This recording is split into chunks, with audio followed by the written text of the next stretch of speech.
Dios les bendiga a todos. Aquí el pastor Héctor Quiñones en Conexión Espiritual. Estamos mirando en el día de la lectura titulada La Gloria de Judá. Estamos mirando en capítulos 60, 61 y 62 del libro de Isaías. Oremos. Señor, te adoramos. Reconocemos, Padre, que eres el camino, la verdad y la vida.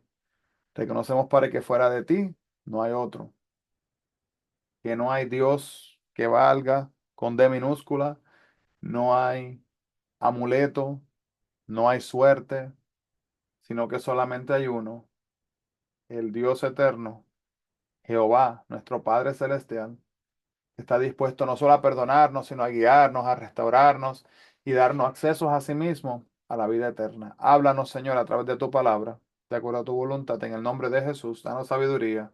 Amén y amén.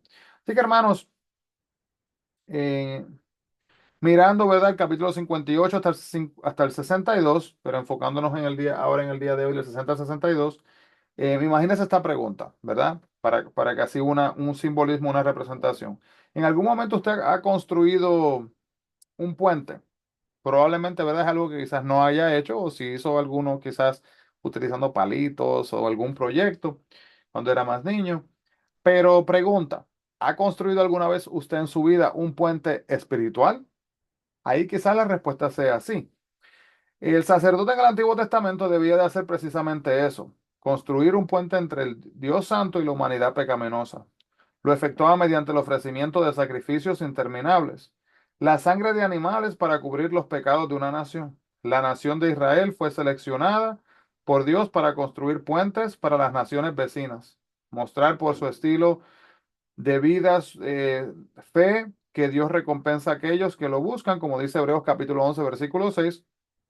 Y la misma tarea ha sido también transmitida a nuestras vidas. Como cristianos tenemos que ser sal en un mundo que es insípido, luz en un mundo que está lleno de tinieblas.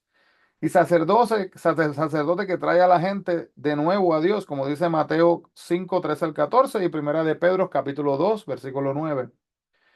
Imagínense, hermanos, este día como la única oportunidad para poder construir un puente entre un pecador perdido y su Dios amante.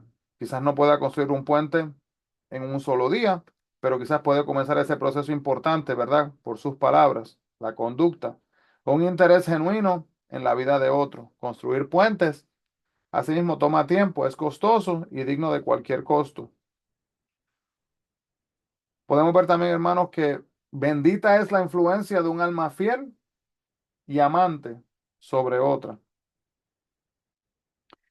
Una cosita importante acá, cuando se habla, ¿verdad?, de la gloria en el Antiguo Testamento, cuando se habla de la gloria en el Nuevo Testamento, podemos ver que con una Biblia abierta, si usted busca en Isaías capítulo 60 y con otra Biblia, busquen Apocalipsis capítulo 21, puede ver cuántas semejanzas hay entre esos dos capítulos, que ambos están llenos de lo que es la gloria, la gloria, la gloria. Hay aproximadamente una docena, como 12 veces que se hace referencia a la gloria de Dios.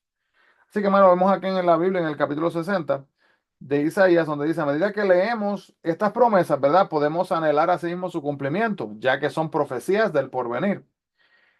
Pero debemos esperar con paciencia en el tiempo de Dios. Él es el que controla la historia y entreteje nuestras vidas en su plan. Los lugares mencionados en el capítulo 60 del 6, el versículo 6 y 7 pertenecían a tribus poco conocidas del desierto de Arabia. Ciertos de kilómetros lejos de Israel, toda la gente vendría a Jerusalén porque Dios viviría allí y su luz lo que haría sería atraer a sí mismo a la gente. No se desaliente, hermano, cuando mira a su alrededor y vea que muy pocas personas se vuelven a Dios. Un día toda la gente alrededor del mundo lo reconocerá como el único Dios verdadero.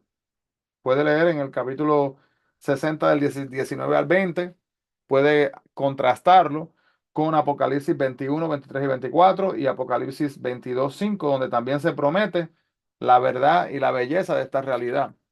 Hermanos, yo recuerdo cuando era joven que algunas veces miraba a mi izquierda y a mi derecha y yo como que dije, bueno, no veo muchos jóvenes como que estén buscando de Dios. Y lo que luego me di cuenta, hermanos, es que sí, muchos de ellos lo hacían, pero estaban cada uno en su proceso, luchando su propia batalla.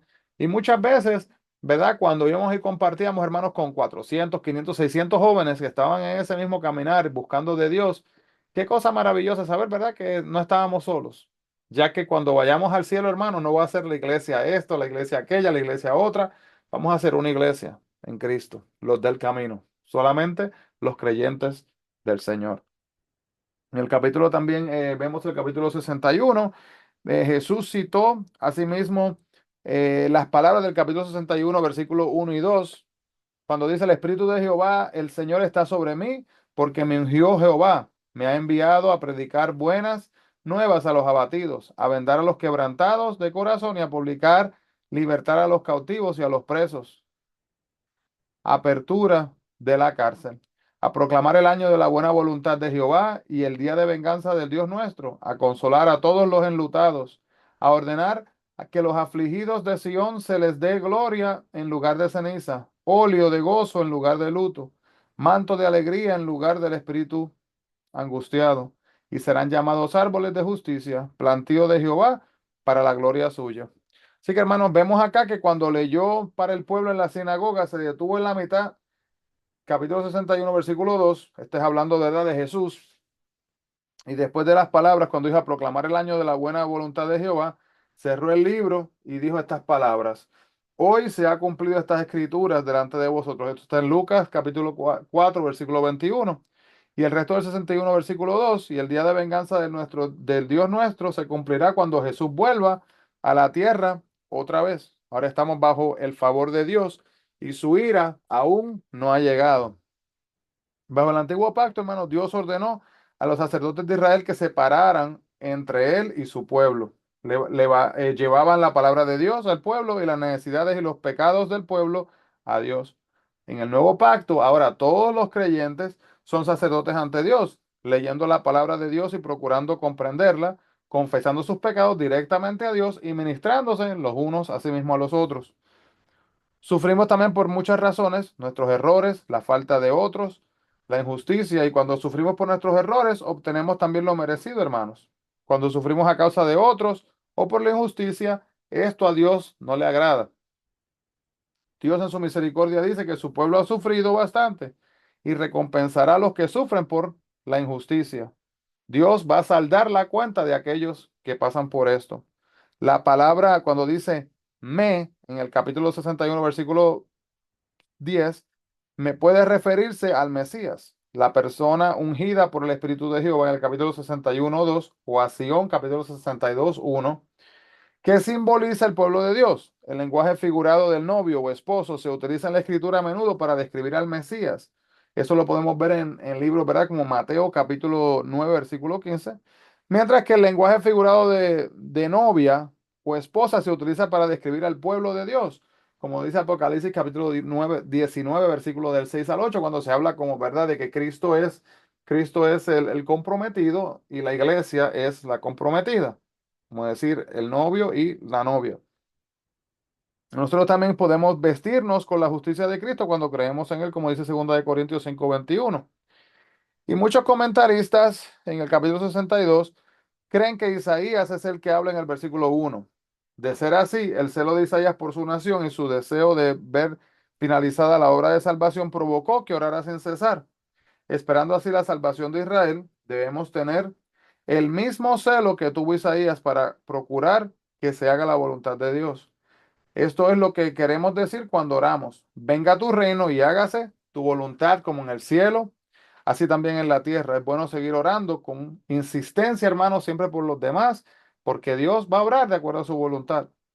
La gente de Jerusalén, Sión, tendrían sus nombres nuevos: pueblo santo y redimidos de Jehová. Hoy en día los creyentes también tienen nombres nuevos, se llaman cristianos. Y en Primera de Pedro, capítulo 2 versículo 5, se nos llama sacerdocio santo. Ahora, hermanos, para terminar en el día de hoy, me gustaría hacer una reflexión cortita sobre lo que es cuando se habla del Espíritu en el libro de Isaías. Hay algunas citas. Le urjo que las anote. Son como 2, 4, 6, 8, 10. Son 10 citas diferentes. Anótela para que luego la pueda leer y hacer un estudio de lado a lado, un contraste bien interesante, pero nos ayuda a entender verdaderamente, hermanos, a qué se refiere lo que está haciendo el Espíritu Santo en nuestras vidas o lo que puede hacer. En Isaías capítulo 11 versículo 2, la enseñanza principal es que el Espíritu de Dios da sabiduría, inteligencia, conocimiento y temor de Dios. En Isaías 32:15, el Espíritu de Dios trae abundancia. En Isaías 34:16, el Espíritu de Dios lleva a cabo la palabra de Dios. En el capítulo 40 versículo 13, el Espíritu de Dios es el maestro consejero. El capítulo 42 versículo 1 de Isaías, al Mesías, siervo de Dios, se le dará el Espíritu.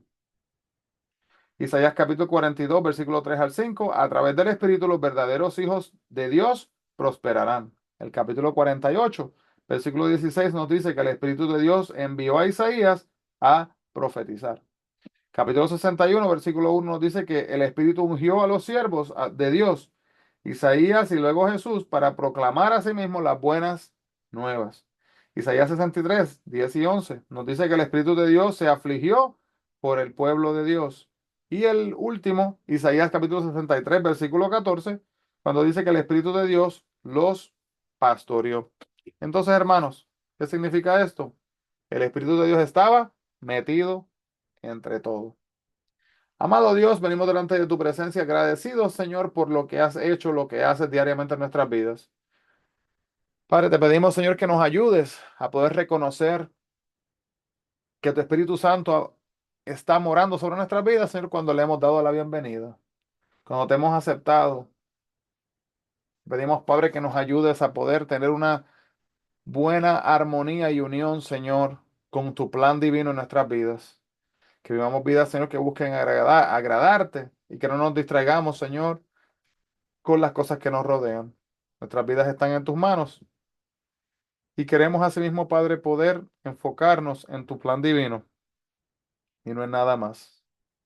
Te agradecemos, Padre, por siempre estar ahí y por poder llevarnos, Señor, de la esclavitud a la libertad, de la derrota del pecado hacia la victoria de la redención. En el nombre de Jesús pedimos estas cosas, mi Cristo. Amén y amén. Dios le bendiga grandemente, hermanos. Bendiciones a todos y no se olviden, busquemos la presencia del Señor. Bendiciones.